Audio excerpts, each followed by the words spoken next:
Why?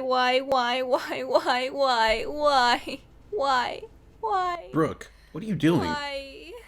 This. What are you talking about? Objection!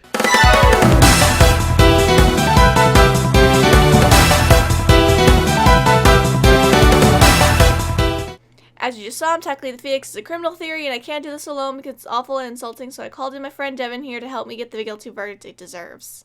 As someone who roleplays Phoenix, hell, I practically am Phoenix, and as a longtime fan supporter of the Phoenix Wright series, I must say, Matt Pat, of all your theories, this is the weakest and laziest of them all. Also, don't think about our avatar choices too much. And what better franchise to cover when tackling this new topic than the game that no one's ever played but everyone knows the meme to, Phoenix Wright. And even though the Ace Attorney series might not be filling in the courtroom gallery with rabid fans here in the States, our finger-pointing paralegal is popular enough in Asia to warrant his own manga, anime, and musical. You heard that right, musical. First of all, stating that Ace Attorney is a game that no one's ever played, that's strike one. The Ace Attorney series is Capcom's 9th most popular series, and the series has sold over 5 million copies worldwide. Yeah, no one has played it. You really should look into statistics before making sweeping generalizations like that. It took me 2 minutes to find that information. Even if it is a joke, it doesn't work because of the contradicting evidence to the contrary. Sorry, you've taken too long to hop aboard the train and it left you at the station. In fact, when the first game was released on the DS in North America, copies were so hard to find because they were flying off the shelves. The third printing of the game sold out in a week. Get good. That's a penalty for you, Matt Pat. Be careful, you might be held in contempt of court. I'm the one who's supposed to say that. You're not the judge! Neither are you. Shut up! Let's start off with the way that Phoenix presents his evidence and witnesses in court. He has a flair for the dramatic, often entering evidence or calling a witness at the very last second. In episode 3, when Phoenix is pressed to give an explanation of how Jack Hammer might have stolen a steel samurai costume, he surprises everyone by presenting an empty sleeping pill bottle he found in the defendant's trailer. This gives his defendant, Will Powers, an alibi that Phoenix conveniently hadn't mentioned until that moment. And Phoenix's surprises aren't just limited to physical evidence. In episode 2, after a long period of questioning April May, Phoenix calls a surprise witness to testify, the hotel's bellboy. And while both these surprises make for interesting drama, they're not allowed in US courts. Like, at all. Basically, what Phoenix is doing violates the concept of discovery. Discovery is a legal privilege that both sides, defense and prosecution, have, so that they can do research on relevant details before the trial begins to avoid surprises that could negatively impact their case. I mean, think about it. When Wright pulls out that pill bottle, Edgeworth, the case's prosecutor, has no idea that thing exists. This gives Edgeworth zero time to think about the evidence and how it affects his case before he's expected to respond. In the case of the bellboy, when other lawyers don't know that a certain witness exists, they have no ability to prepare a cross-examination. Discovery applies to a lot of things. Physical evidence, like objects or documents, electronic evidence, like cell phone data and emails, and personal testimony collected in depositions. When Phoenix fails to turn over evidence or tell the prosecution about possible witnesses, he's not complying with this basic courtroom rule. As a result, he would be punished, getting, at best, all of his surprise evidence thrown out of the case, and at worst, sent to prison and held for contempt of court, costing him both time and money. It's unlikely that Phoenix would get such harsh punishment the first time he pulled one of these moves, but given how frequently he likes to introduce evidence without subjecting it to discovery, it wouldn't be too shocking for these omissions to land him in hot water with the judge. Now on to the sudden introduction of evidence and witnesses. Every attorney in the series does this. What about the updated autopsy report that Edgeworth pulls out, for example? You can't say Phoenix is acting out of line when everyone else does it, and no one gets in trouble for it. At this point, you may be saying to yourself, okay, Matt Pat, but you're using US court rules, and Ace Attorney is clearly not happening in an American court. To which I say, objection! That was awesome. No wonder it's become a meme. According to Janet Sue, Capcom localizer for Ace Attorney, canonically the series takes place in Los Angeles, an alternate universe version of Los Angeles, in fact, where Japanese and American culture intermingle to create a sweet love baby of a court system. By the way, I totally ship Jamaica OTP for life, but seriously, in addition to allowing seances for dead lawyers and animal witnesses, this legal love child shares more of its genes with the Japan side of the relationship, allowing for trials to take place at the same time as the investigations, and the judge to be in complete control of the proceedings. In Japan, the practice of trial by jury was suspended back in 1943 in exchange for the inquisitory system of criminal process, which means that the judge oversees the trial by himself, issues the verdict, and determines sentencing. Trials in Japan are also discontinuous, so like we see in the game, there are hearings in court, followed by recesses for investigation, followed by more time in court, followed by more investigation, until the judge has heard enough to make a ruling. But most importantly of all, the Japanese system actually allows Phoenix to pull the dramatic surprises we talked about earlier. Because the judge runs everything and is seen to be smart enough to make courtroom decisions on his own, Japanese law doesn't have the same discovery phase that American law does. And as a result, all the stunts that Phoenix pulls in court are perfectly legal based on this weird Jamaica legal system. And this is where Matt Pat shoots himself in the foot, making the last section completely useless. Also, it's not a straight-up hybrid of the two court systems either. Want to know how? Because as Matt Pat just said, it's an alternate universe.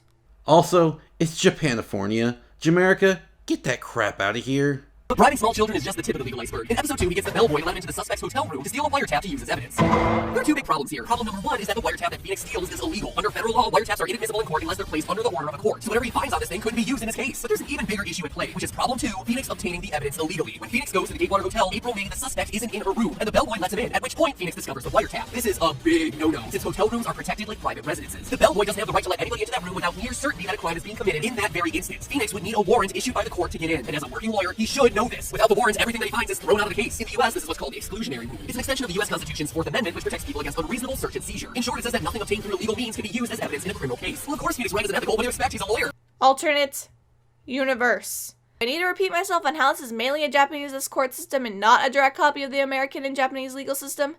And nowhere does it say that Phoenix stole the wiretap. He put it in the court record. Now, another point you made is how any evidence presented from the wiretap would have been thrown out.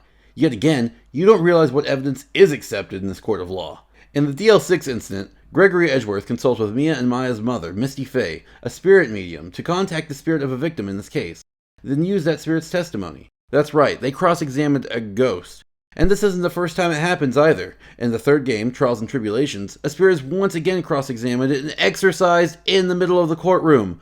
Of course, you'd know that had you played more than one game in the series. Not only does Phoenix cross-examine a spirit, but he also cross-examines another parent in Professor Layton vs. Phoenix Wright, and an orca whale in Dual Destinies. This is a completely different court system than the one set in America or Japan. So thus far, we've been talking about how Phoenix bends the rules to try to win, but he's not doing anything that could get him thrown in jail, right? Not so fast. At the beginning of episode 2, Phoenix arrives at the famed company law offices after Hottie McLegal here has been murdered. Instead of calling the police immediately, he collects evidence for himself, like the note the victim appeared to be writing as she died in a glass that was broken in the struggle. And the fact that he knows that she's stillborn implies that he touched her body. Not in a creepy way, I hope. There is no indication that Phoenix tells the police about this evidence when they arrive, and it's at this moment that Phoenix Wright goes from being a lawyer who bends the rules to a full-fledged criminal. The alteration, destruction, or concealment of physical evidence falls under the crime of obstruction of justice. And when he touches evidence, especially when he chooses to hide a receipt with the victim's sister's name on it, an object which directly implicates her in the murder. Whoa, murder? There's been murder done. An object which directly implicates her in the murder. He's tampering with evidence. Both obstruction of justice and tampering with evidence can carry jail time and fines. And since this is a first-degree murder case, we can be pretty sure that Phoenix would be punished severely. Sentences vary, but felony obstruction charges can come with sentences of up to 10 years in jail, and tampering with evidence on the federal level can get you as many as 20. Not only that, but once Phoenix is convicted of obstruction, he's also committed what's known as malfeasance, which is likely to get him disbarred from practicing law. You heard that right. In the second case we played through with Phoenix Wright in his first ever game, Mr. Wright's wrongdoing would get his lawyer license revoked. And in spite of all that, he gets away with it. Time and time again, Phoenix snoops around crime scenes, picking up things that suit his fancy, withholding evidence and information from investigators. This isn't just a lawyer who wants to win, it's a criminal who tries to bend the trial to fit his needs. Case closed. Objection! The one who actually committed the crime was you. No alibi, no justice, no dream, no hope.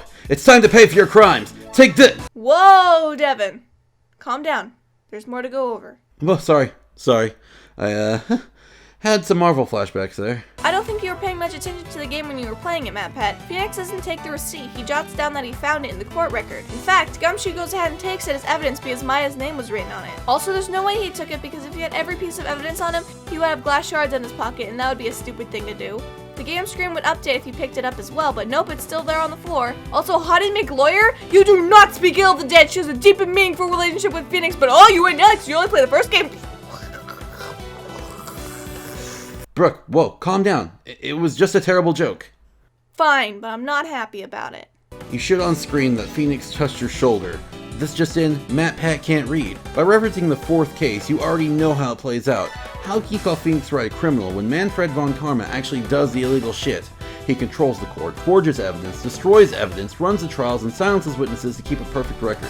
Von Karma not only framed Edgeworth for murder, but led him to believe that he killed his own father, leaving him with guilt that lasted for 15 years, ending it off with one last murder as the statute of limitations of a previous case was about to run out so he could keep that perfect record. The worst part about this video is that Phoenix has gotten disbarred. He has done illegal crap. But you wouldn't know this because you only played the first freaking game. In Apollo Justice, in Apollo's first case, he defends Phoenix. Near the end of the trial, he's given a piece of evidence and proceeds to use it in court, but it was forged.